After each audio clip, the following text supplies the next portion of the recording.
এই সূরাটাকে অনেক তাফসীরকাররা বলেন এই সূরা আনফাল হলো সূরা বদর, অর্থাৎ এই সূরায় বদরের যুদ্ধের বিষয়টা খুব বিস্তারিতভাবে আলোচনা করা হয়েছে এবং এটা ইসলামের প্রথম যুদ্ধ। এখন এই যুদ্ধের উপরে কিছু কথা এখানে শুরু হয়েছে।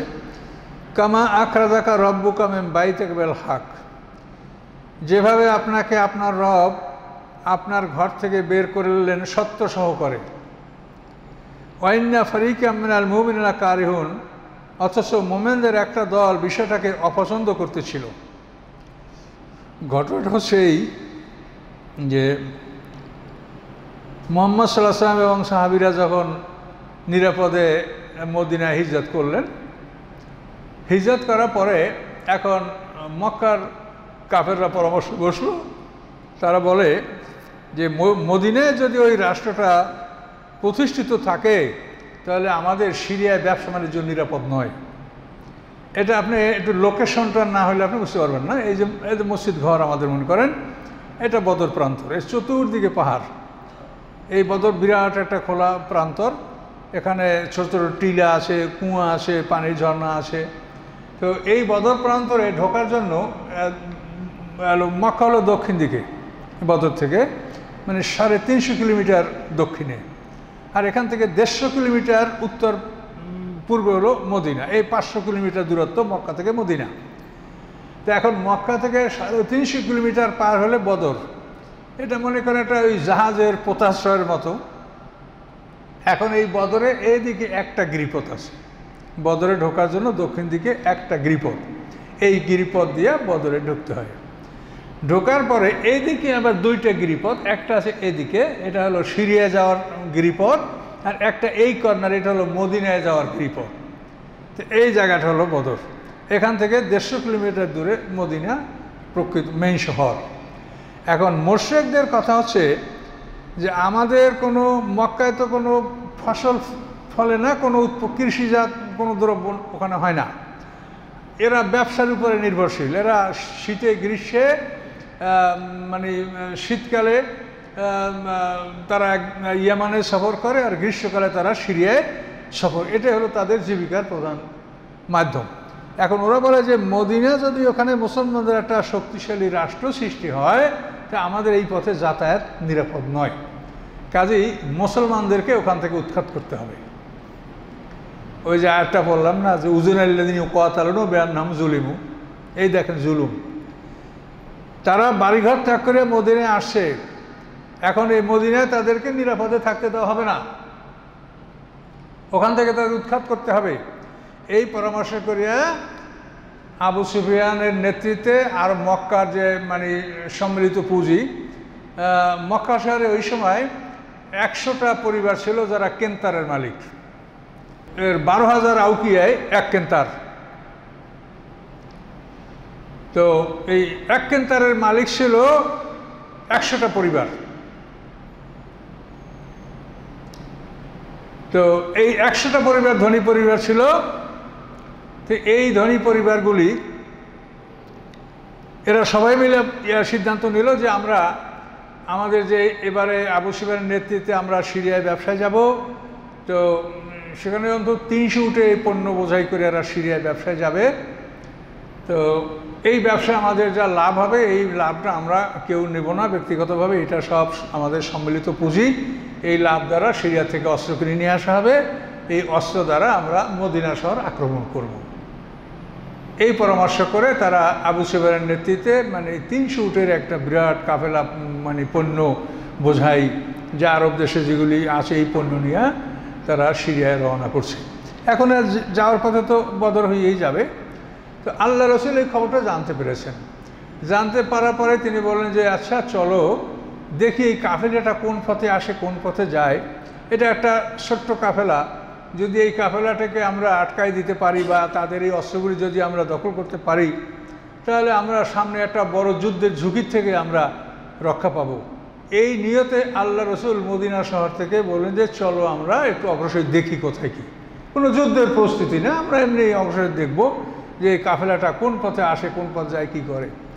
তো এই আল্লাহ রসুলের এই ঘর থেকে বের হওয়া এই বিষয়টাকে এখানে বলা হয়েছে, এখানে এই বিষয়টি বলা হয়েছে যে আপনাকে আপনার রব সত্য সহকারেই ঘর থেকে বের করেছিল, অথচ একদল মুসলমান এটা অপছন্দ করতেছিল। তারা এটাকে ভালো মনে করে নাই, যেখানে আমাদের নিরাপত্তা নাই বা আমরা, এটা তো খুব কাছে না, মদিনা শহর থেকে 150 কিলোমিটার দূরে এই বদর জায়গাটা, খুব কাছের জায়গা না। তো আল্লাহ তাআলা এই বিষয়টা বলছেন, ইউজাদিলুনাকা বিল হক, তারা সত্যের ব্যাপারে আপনার সাথে তর্ক বিতর্ক করছে। বাদামা তাবাইয়ানা, স্পষ্ট হয়ে যাওয়ার পরেও, এটা স্পষ্ট হয়ে গেছে যে আল্লাহ তাআলা এই আদেশ দিয়েছেন, কার নামে ইউসাকুন আলাল মাউত, মনে হচ্ছে যেন তাদেরকে মৃত্যুর দিকে ঠেলে নিয়ে যাওয়া হচ্ছে, ওহুম ইয়ানজুরুন, এবং তারা মৃত্যুকে দেখতে পাচ্ছে। তো এই কথাগুলো বলার কারণ হচ্ছে যে মুসলমানরা বদর প্রান্তে যে যখন একটা যুদ্ধের সম্মুখীন হয়ে গেল, তখন তারা আল্লাহ রসুলকে বলতে লাগলেন যে যুদ্ধ করতে হবে, সেটা আপনি আমাদেরকে আগে কেন বলেননি? তাহলে আমরা সেইভাবে প্রস্তুতি, আমাদের ঢাল তলোয়ার অস্ত্র যা আছে, লৌহকর্ম আছে, এগুলো আমরা প্রস্তুত হয়ে আমরা প্রস্তুতি নিয়ে আসতাম, এটা আপনি আমাদেরকে কেন বলেননি? আল্লাহ রসুল বলবেন কি করে? আল্লাহ রসুলকে তো আল্লাহ না জানে তিনি বলতে পারছেন না। তিনি ওই চিন্তা করে বের হয়েছেন, এখন আসার পরে যুদ্ধের সম্মুখীন হয়ে গেছেন। এটা অপরিকল্পিত, এটা কোনোভাবেই পরিকল্পনা ছিল না যে আমরা একটা যুদ্ধের সম্মুখীন হব।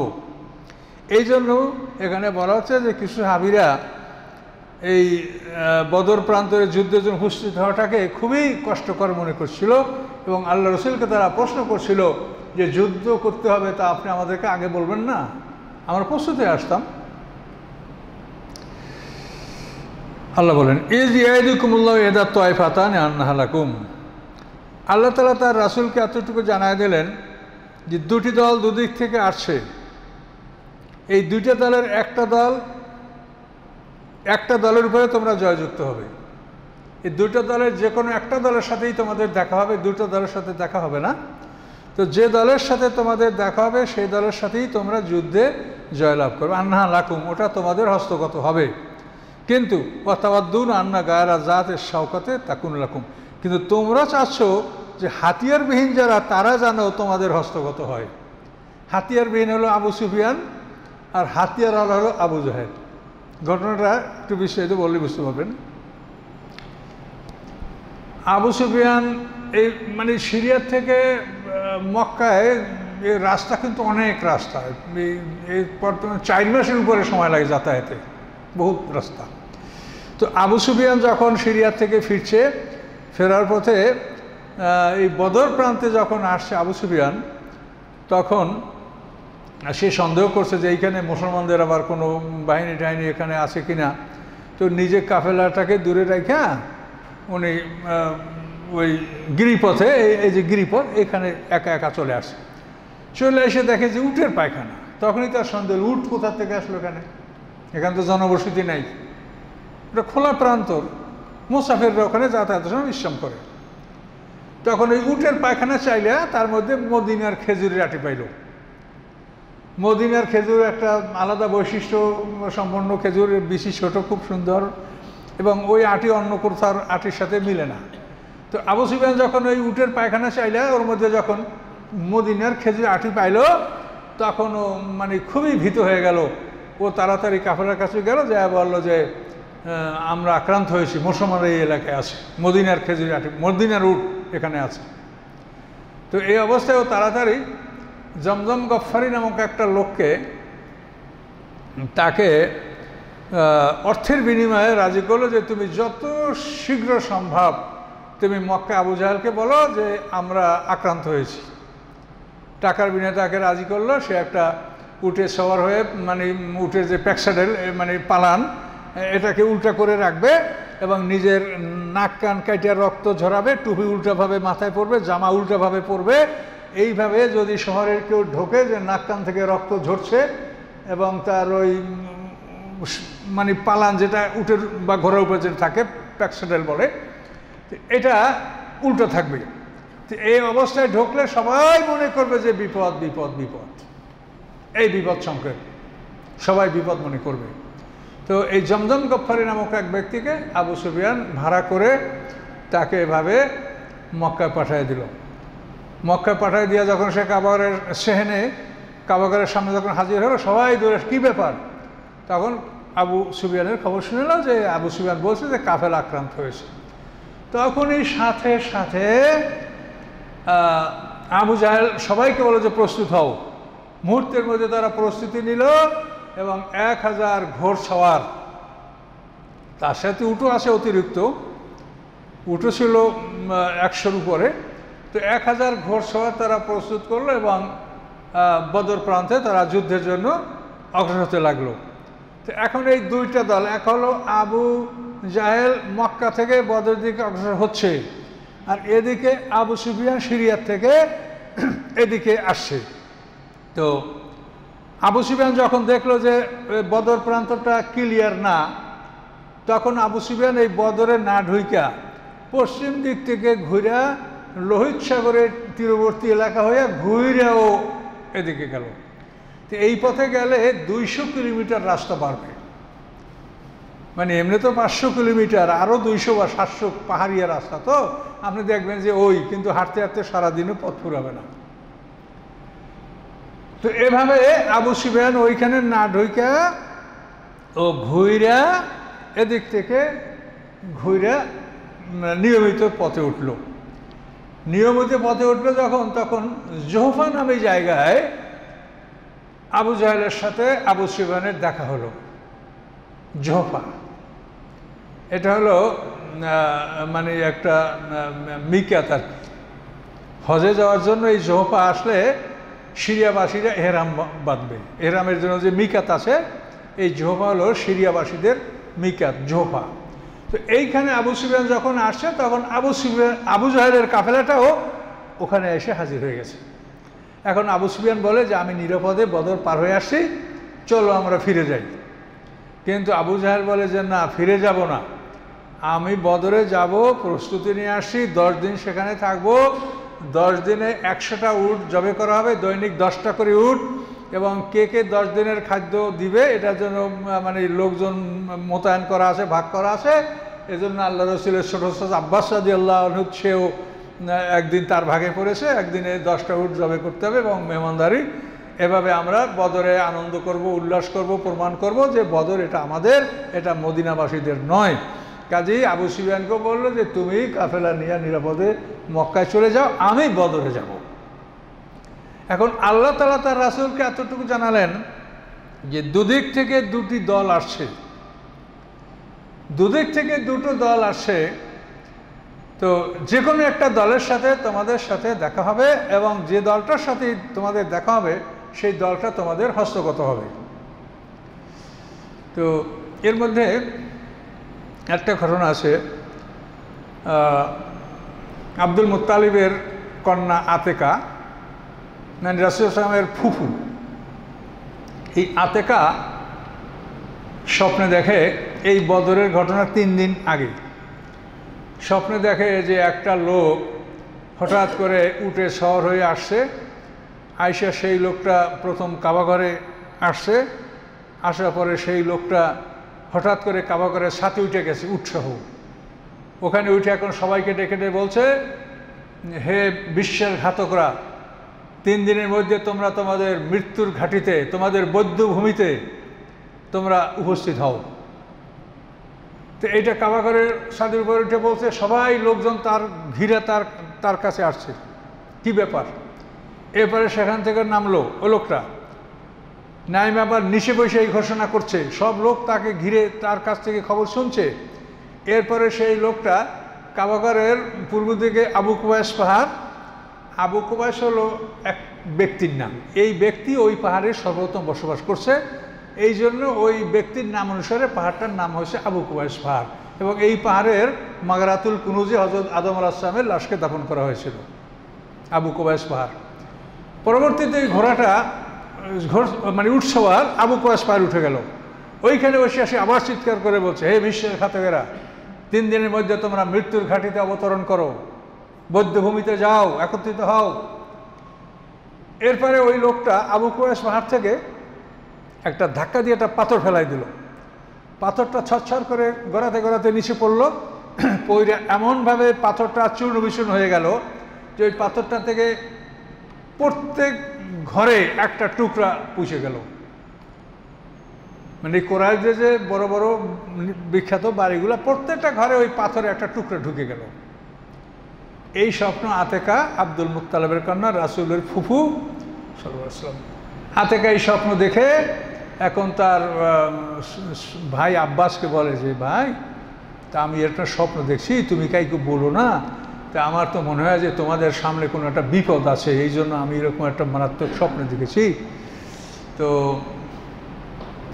এখন ওই আতেকা বললো যে আমি এই সব, একটা লোক ঘোড়ায় শহর হয়ে আসে কাবাগার উপরে ছাদের উপরে উঠে গেছে, তারপর কাবাগরের সেহেনে, তারপরে আবু কুবাইস পাহাড়, এই সব কিছু বললো।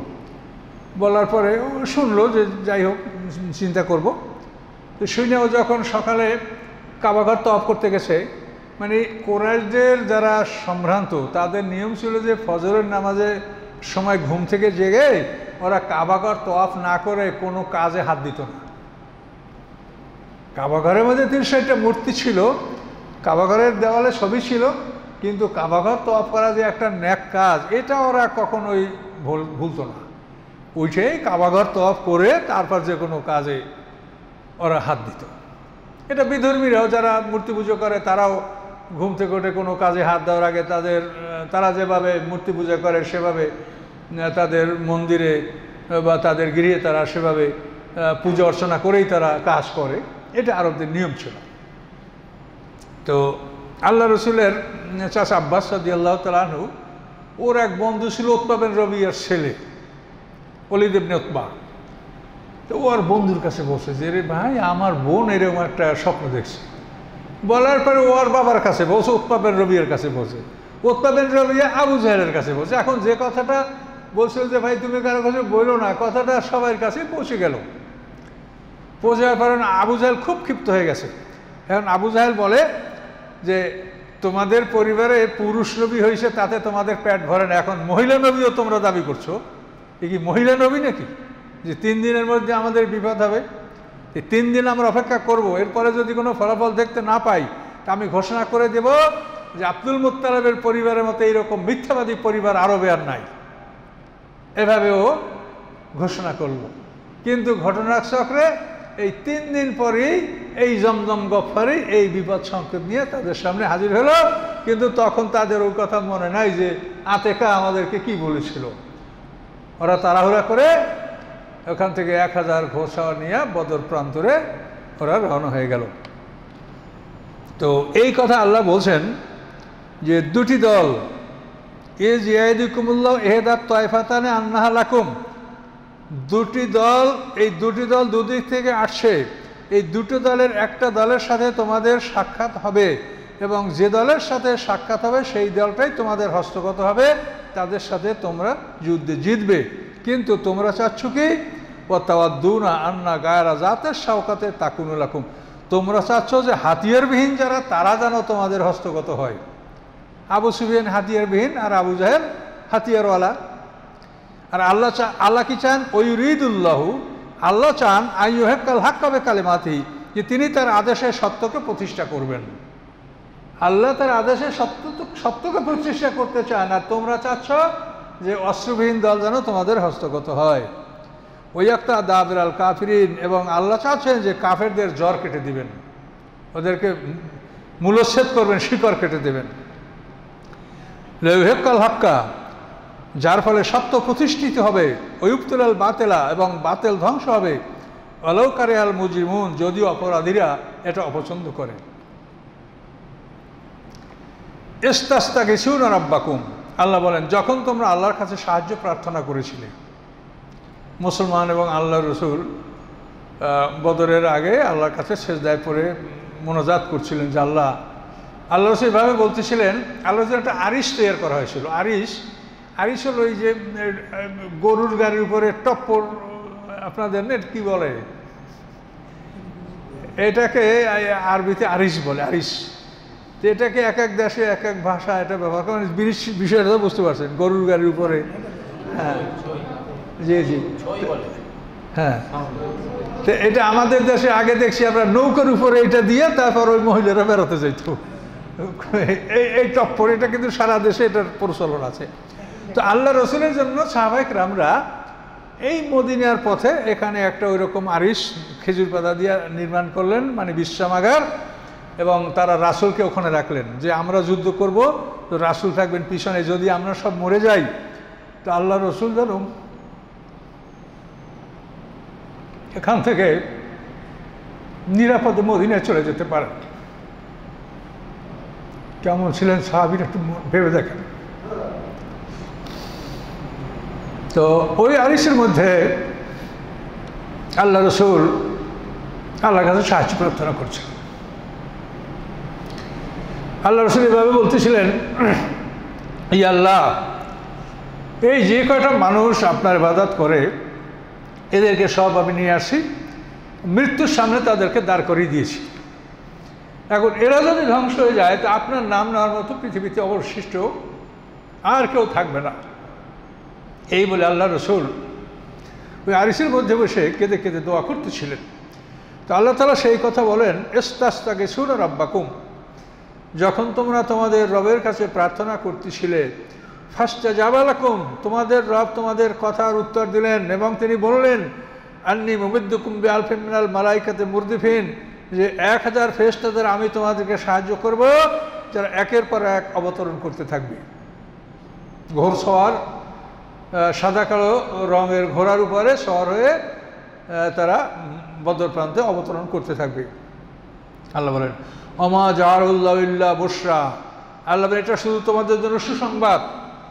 তাদেরকে মারার জন্য একজন ফেরেশতা যথেষ্ট, কিন্তু এটা তোমরা যেহেতু যুদ্ধের মাঠে গেছো, তোমাদের সাথে ফেরেশতারা যুদ্ধ করবে, আর ফেরেশতাদের সাথে তোমরা যুদ্ধ করলে তোমাদের জন্য কত সুসংবাদ, কত সৌভাগ্য তোমরা। আর যদি জিবরাইল একটা ঝাপটা মারে পাখা দিয়েও তো মরে যাবে, কিন্তু সেটা তো এরকম আনন্দ তোমরা পাবে না। এই জন্য আল্লাহ বলেন, আমা জাআলুল্লাহ বুশরা, এই বিষয়টা ছিল তোমাদের জন্য সুসংবাদ।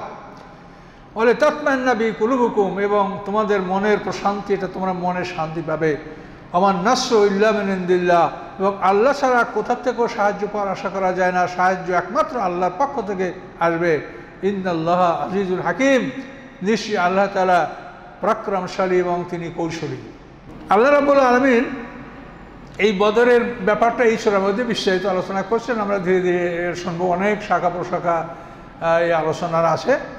তো এখানে আল্লাহ তাআলা এতটুকু বললেন যে মুসলমানরা একটু অসন্তুষ্ট হয়েছিলেন, তারা বুঝতে পারছিলেন না, তারা বলছে, ইয়া রাসূলুল্লাহ, আপনি আমাদের কেন বলেননি? এই ছিল মুসলমানদের মনে ক্ষোভ। কিন্তু আল্লাহ বলছেন যে না, তোমরা যদি সিদ্ধান্তমূলকভাবে যুদ্ধের জন্য রওনা হয়ে আসতে, তা তোমরা আসতেই পারতে না। তাহলে তোমরা যুদ্ধের জন্য নামার মতো তোমাদের ক্ষমতাই ছিল না, যে আমরা যুদ্ধ করতে পারবো না, এরকম তোমাদের মনোভাব হয়। তোমরা কয়টা মানুষ? কাজে এই জন্য তোমাদেরকে এভাবে অতর্কিতে আল্লাহ নামিয়ে দিয়েছেন ঘর থেকে। আল্লাহ রসুল তোমরা নেমে পড়েছ, এবং আল্লাহ তাআলা তার উদ্দেশ্য যে তিনি তোমাদেরকে ফেরেশতা দ্বারা সাহায্য করবেন। এবং এই সাহায্যের কথা অন্য সূরাতে অন্যভাবে বলা আছে। আল্লাহ বলছেন যে আমি ইচ্ছা করলে 3000 ফেরেশতা দ্বারা সাহায্য করতে পারি, ইচ্ছা করলে 5000 ফেরেশতা দ্বারা তোমাদেরকে আমি সাহায্য করতে পারি, কাজে আমি সাহায্য করব। তো সাহায্য করার জন্য আল্লাহ 2টা শর্ত বলেছেন, তাসবিরু ওয়া তাত্তাকু, কোরআনের আয়াত, যে তোমরা ধৈর্য ধারণ করবে এবং তাকওয়া অবলম্বন করবে। তাকওয়া আল্লাহর ভয়, ধৈর্য এবং তাকওয়া, এই 2টা জিনিস যদি তোমরা অর্জন করতে পারো, তাহলে আমি তোমাদেরকে ফেরেশতা দ্বারা সাহায্য করব। কাজে এই জন্য ধৈর্য এবং তাকওয়া, আল্লাহ ভীতি, আল্লাহর ভয়, মানে মুমিনদের অবস্থা যে এইখানে যেটা, এটাই যে আল্লাহর নাম শোনার সাথে সাথে অন্তরটা ভীত হয়ে যাবে, এটা হলো মুমিনদের বৈশিষ্ট্য। কাজেই আমাদেরকে যেন আল্লাহ তাআলা এই বৈশিষ্ট্যের অধিকারী বানান। সকলে আল্লাহুম্মা আমিন।